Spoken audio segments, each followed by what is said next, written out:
Mbote Balingami, vraiment merci beaucoup Nabandeko Bazako continuer pour s'abonner, vraiment merci. Merci pe Nabaye Oyo Bazape ko partager ba émission Nabiso, merci beaucoup. Merci Nabalingami, Naba commentaire Nabino, vraiment Nzambe a Pambola Bino.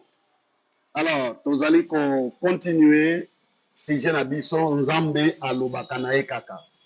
Na message eutai koleka na kanisi na meke mpe komonisa na biso ke bomoto na biso eza mpe kozalaka barrière mpo na biso koyoka nzambe. Alors tosengeli kosalaka nyonso ya komettre à côté oyo miso eza kososolisa biso, oyo mato eza kososolisa biso, oyo makanisa biso eza kososolisa biso, tolingi kotia yango pembeni. Tosala vraiment nyonso ya kosalaka makambo ndenge nzambe aza komettre biso à cœur. Alors, balingami nzambe alobaka na ye kaka. Tomonaki Biblia ndenge ezali koloba na biso na Job 33:14 ke nzambe alobaka na ye. Akoloba mbala ya liboso, akoloba mbala ya mibale, me mutu nde aza koyeba kocomprendre te. Alors, maintenant, lelo nalobaki na biso tokopesa 5 raisons oyo eza komonisa ke non, en tout cas il faut kaka nzambe aloba na biso. Soki nzambe alobi te eza ngambu munene, il faut kaka nzambe aloba. Likambo liboso oyo ezali komonisa na biso ke non, il faut kaka nzambe aloba na biso, il faut kaka toyoka nzambe, parce que Biblia elobi na biso toza kobika na kondima. Nous vivons par la foi. Ndenge Biblia ezali koloba nous vivons par la foi, donc ezali obligatoire nga na yoka nzambe. Il faut kaka nzambe aloba, parce que soki nzambe akoloba te moyen mpe ngapi na vivre eza te. Hébreu chapitre 10 verset 38 eza koloba na biso nini? Or il est écrit, celui qui est juste à mes yeux et qui me restera fidèle accédera à la vie par la foi. Mais s'il quitte ses chemins pour revenir en arrière, je ne lui accorderai pas ma faveur. Lui, c'est que l'obit, mon juste vivra par la foi. S'il se retire, mon âme ne prend pas plaisir en lui. Donc, balingami, vivre par la foi, il faut kaka nzamba loba. Pona nini? Parce que pour vivre na définisaka vie lokola capacité à proposer ba acte de vie.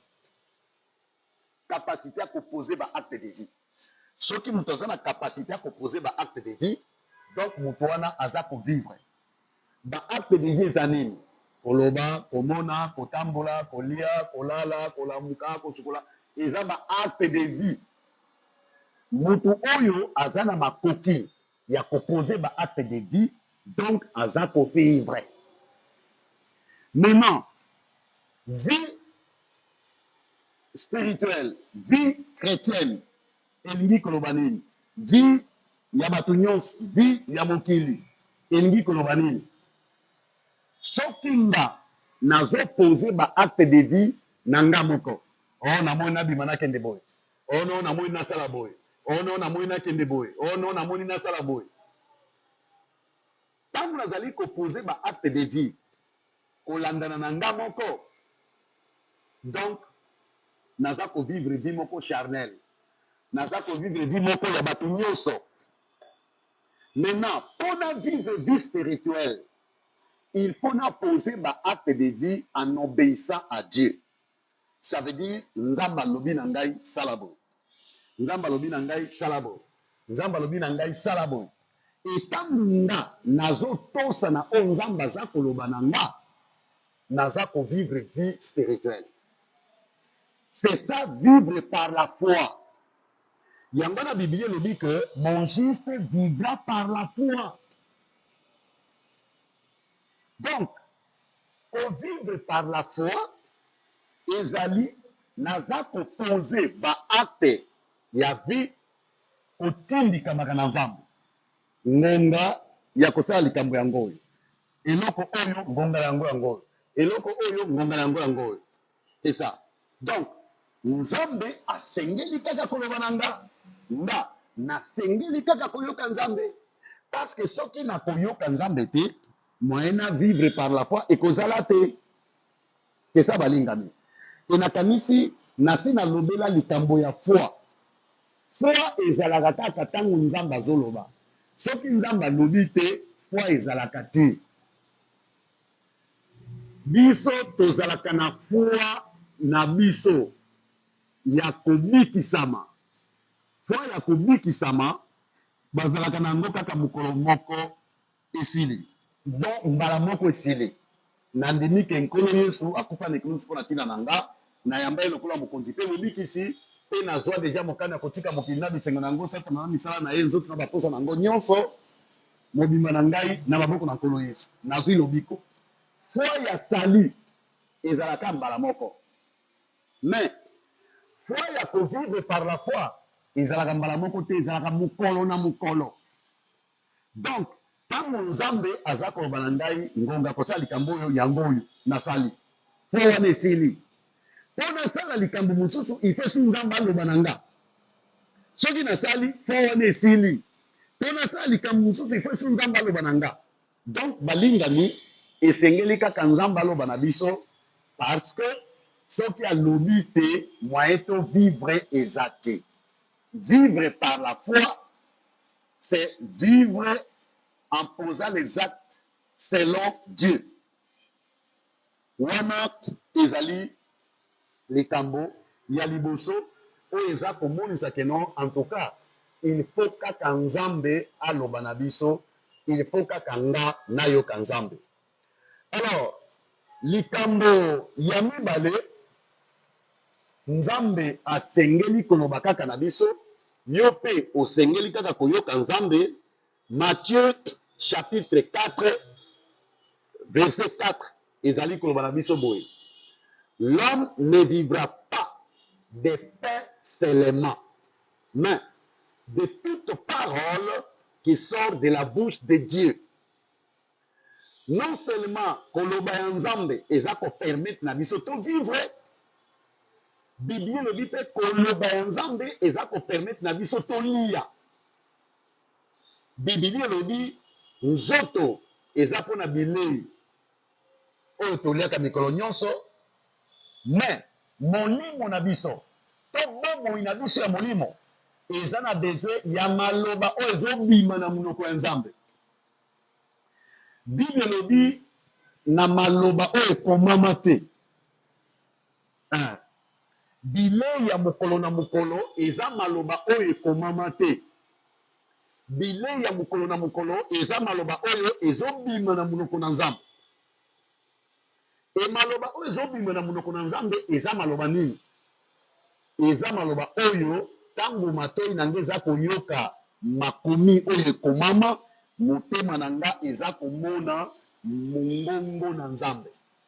Donc maloba oyo ezobima na monoko na nzambe eza maloba oyo miso na biso ya motema nde emonaka yango. E Biblia elobi ntango nazali kolia loso fufu kwanga naza kolia bilei wana eza kopermettre na nzoto na ngai efonctionner comme il se doit. Po nzoto na nga efonctionner ndenge esengeli ifo nalia. Soki nazolia te moyen corps na ngai efonctionner comme il se doit eza te. Il en est de même bomoi na biso mpe ya molimo, bomoi na biso ya bokristo mpo etambola malamu ndenge esengeli ifo mpe elia. E eliaka nini? Eliaka oyo nzambe aza koloba na biso. Po bomoi na ngai ya bokristo efonctionne malamu ifo nayoka nzambe. Likambo oyo sala boye, likambo oyo sala boye, likambo oyo sala boye. Donc bilei ezosunga nzoto na biso efonctionne malamu, bilei mpe ya molimo ezosunga bomoi na biso ya bokristo efonctionne malamu. po nakoka kobondela malamu esengeli nzambe akambanga na libondeli wana ngonga ya kobondela yango oyo likambo ya kobondela yango oyo. Donc balingami soki nzambe aza koloba te mwaye mpe tolia eza ti. C'est pourquoi tozoloba esengeli kaka nzambe aloba mpe esengeli mpe kaka nga nayoka nzambe. Bobo ya bokristo ya baebele ezanga vitamine ezanga sante mpo na nini? Parce que baliaka te bilei na biso eza maloba oyo eza kobima na monoko na nzambe. E maloba oyo eza kobima na monoko na nzambe eza maloba oyo miso na biso ya motema eza komona. Ntango ozotanga bibilia matoi na yo eza koyoka me motema na yo eza komona. Ntango biso tozalaki kobonga maseka tobandaki koloba na kele na baverité. Otangi bibilia oui ozwi verité nini? Verité nini ozwi? Verité nini ozwi? Alors vérité oyo tobandaki koloba soki tozotanga bibilia eza maloba oyo miso na biso ya motema ezalaki komona. Nazotanga bibilia na histoire ya Caïn na Abel. Ntango natangi bibilia histoire ya Caïn na Abel namoni mbeka ya Caïn nzambe aboyaki yango, mbeka ya Abel nzambe andimaki yango. Mingi elobamaka kaka ono Caïn azalaki motema mabe nde yango na nzambe ayambaki likambo na ye te. Abel azalaki motema malamu nde nzambe ayambaki likambo na ye. Me ngai nakomprenaki likambo wana bongo te. Ngai nakomprenaki yango ndenge nini? Naye kokomprendre ke non Abel azwaki révélation ya nzambe po atumba mbeka, azwaki révélation ya nzambe. Caïn ta mosu aboyaki révélation ya nzambe parce que naza na kondima ke po bango mibale batumba mbeka, makanisi ya kotumba mbeka eutaki wapi? Bibilia elobeli biso nulle part esika Adam atumbaki mbeka, eza te. Bato oyo baza kotumba mbeka bato ya liboso eza kaka Caïn na Abel, ndenge Bible eza koloba na biso.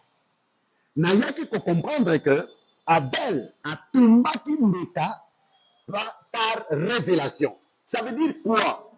A comprenaki il faut apesa nzambe premier-né. Et puis na badresse nyonso akoka kopesa. Soki otali ntango nzambe aza koloba na bana na Israel abanda kotumba mbeka, ntango azoyeba na Moïse batumba mbeka, nzambe asengaki premier-né. Nde esengelaki nani meme na aboti mwana ya liboso oyo aboti ndio kopesa nzambe mbeka. Alors Abel apesaki mwana ya liboso ya meme na ye. Et puis na grâce nyonso namonaki no akomprenaki eloko wana par révélation. Et Caïn namonaki neti aboyaki révélation ya nzambe parce que na ntina na biloko ya bilanga nzambe abandaki kosenga baprémisse. Or Caïn apesaki prémisse te, Caïn apesaki kaka bafruit na ye ya bilanga. Or soki olingi kopesa nzambe bafruit ya bilanga pesa ye ya liboso. Neti bilanga ya loso ezalaka na bisika moko loso ebandaka kotela, loso oyo etelaka ya liboso avant elanga nyonso etela babukaka yango, yango nde nzambe azalaka na yango besoin bakende ko offrir ye yango. Omoni eloko wana na comprendre yango na miso na ngai ya motema, na comprendre yango na matoi te. Donc balingami bilei eza oyo miso na biso ya motema eza koyeba na komona. Donc la parole qui sort de la bouche de Dieu toyokaka yango te, tomonaka nde yango na biso ya motema. Tokontinue balingami, nzambe asengeli kaka koloba na biso parce que nous vivons par la foi, parce que notre nourriture, c'est la parole qui sort de la bouche de Dieu. Yamisato, la vie chrétienne est une vie d'obéissance. Nkolo Yesu azali koloba boye na Jean chapitre 10 verset 27. Mes brebis obéissent à ma voix. Je les connais, eux, elles me suivent. Bampate nanga batosaka mongongo nanga. Na yebi bango, pe balanda kangai. Vie chrétienne, eza vie ya botosi. Or, pour ngana tosa, na sengeli koyoka. Balingami. Tango Bible eza kozwa image ya brebis. Pona biso ba Kristo. Eza somo. Na vie oyo biso tomenaka. Vie chrétienne na sengeli komene yango comme brebis. Ndenge nini? Brebis eza nyama moko oyo eninukelaka eloko te. Brebis eyebaka te bisika akolia. Brebis eyebaka te bisika akolala. Brebis eyebaka te esika akomela mai. Brebis soki azwi problème, il faut baya kosunga ye.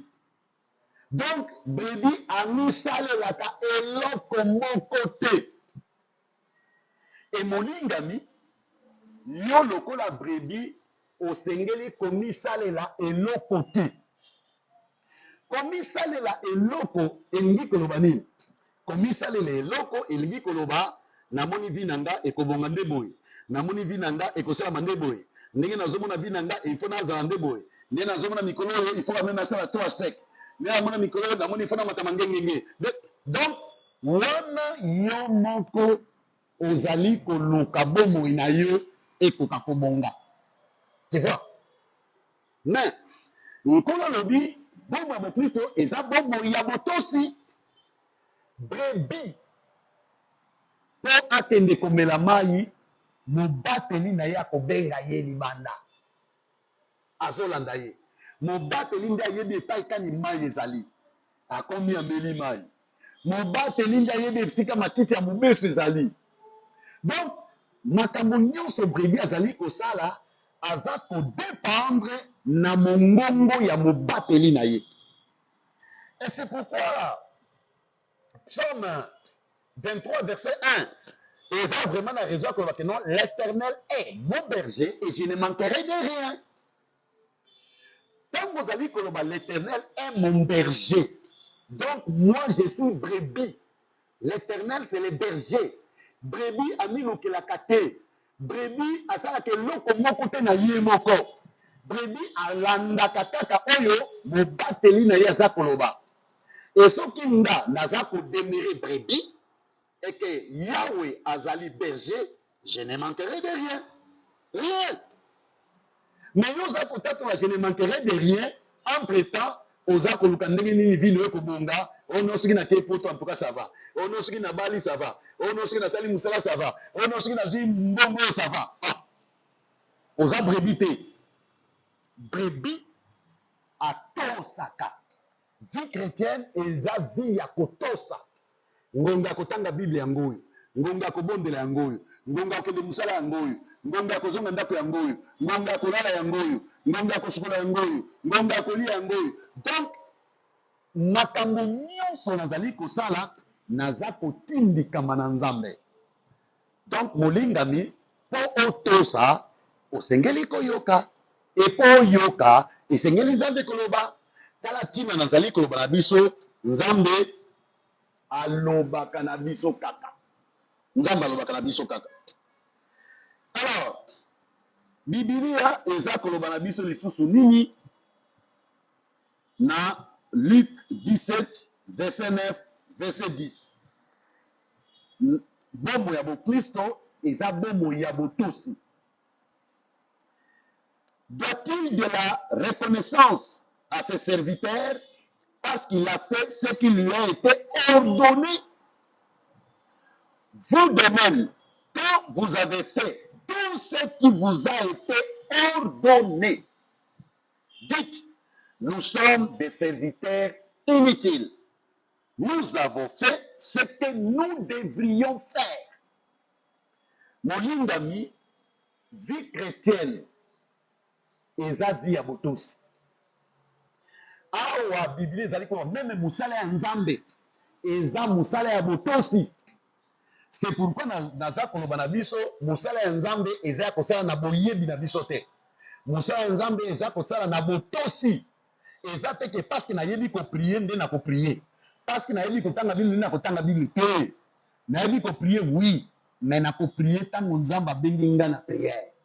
Na koprier tango nzambe azali kopesa nga sujet ya prière. Na kosala yango na ndenge na nga te. Balingami, Biblia elobi, vous de même, quand vous avez fait tout ce qui vous a été ordonné, na kotewa sur ordre ya nkolo, na ko évangéliser sur ordre ya nkolo, na kosala campagne sur ordre ya nkolo. Donc naza na eloko moko te na kosala na ndenge na nga, ndenge na yebeli, non. Nazotosa nyonso nazosala ndenge balobi na nga kosala. Et c'est pourquoi la Bible dit, nous sommes des serviteurs inutiles. Nous avons fait ce que nous devions faire. Nini tosengeli kosala eza oyo basengi na biso kosala. Donc molingami po osala mosala na nzambe esengeli pe oyoka nzambe. Eza te ko non namoni na côté ya verset oyo. Oh non, namoni na côté ya lelo boye. Oh non, non, non, non, non, non, non, non, non, non. Mosala ya nzambe, nzamba za koloba na yo, nini kosala. C'est pourquoi nzambe aza sima ya maloba ya basali na ye. Maloba ya basali oyo nzambe apesi na basali. Eza te ke non, mosala na ndenge oh non, namoni 2025 oyo kombala. Oh non, namoni 2025 oyo kende poto. Parce que na mosala ya nzambe ekokisa melio. Non, non, non, non, non.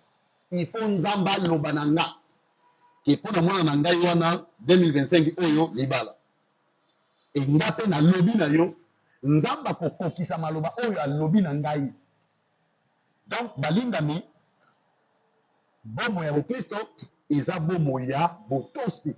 Yango wana makambo nyonso oyo tosengeli kosala tokosala yango parce que nzambe alobi na biso. Molingami esengeli kaka toyoka nzambe, esengeli kaka nzamba loba. Pona nini? Biblia lobi notre marche est par la foi. Totambolaka na kondima. 2 Corinthiens 5, 7. Elobi na biso nini? Car nous marchons par la foi et non par la vue. Molingami tozotambola na kondima. Na komona te. Kotambola na komona, namoni nakende boye nakei. Namoni naleka nzela oyo naleki. Namoni nakoma kuna nakei. Namoni wana ozotambola na komona. Me kotambola na kondima nazokende boye parce que nzambe alobi na ngala kende kuna.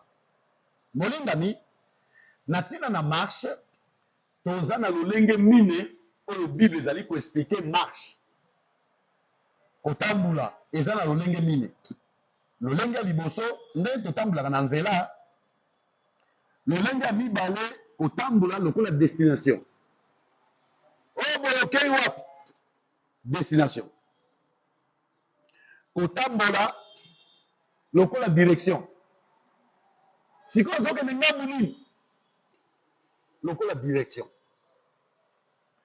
Eya mine kotambula eza pe ezaleli.